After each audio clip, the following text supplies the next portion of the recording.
नमस्कार मित्रांनो, मी दीपक जिनवाड। मुख्यमंत्री अन्नपूर्णा योजनेमध्ये आता मोठी अपडेट झालेली आहे। महिलांना वर्षाला आता 3 गॅस सिलेंडर मोफत मिळणार आहेत।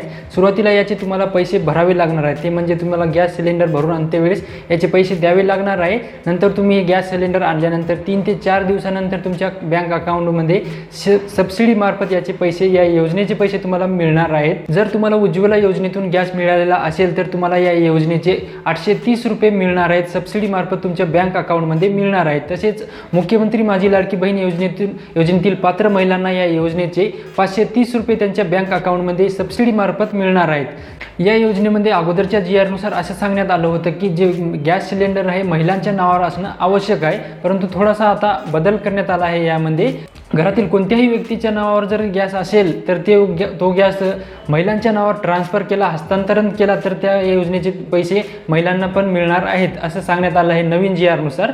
तर तुम्हाला काय करायचं आहे, जे पुरुषांच्या नावावर जे गॅस सिलेंडर असेल तर तुम्हाला महिलांच्या नावावर ट्रान्सफर करायचं आहे। त्यानंतर या योजनेचे पैसे त्या महिलांना पण मिळणार आहेत।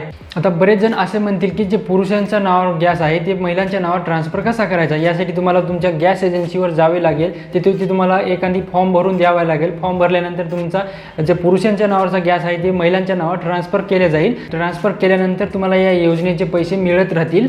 तर अशा प्रकारची ही अपडेट होती। तर मित्रांनो, व्हिडिओ कसा वाटला नक्कीच कमेंट करून कळवा आणि जास्तीत जास्त महिलांपर्यंत शेअर करा। जय हिंद, जय महाराष्ट्र।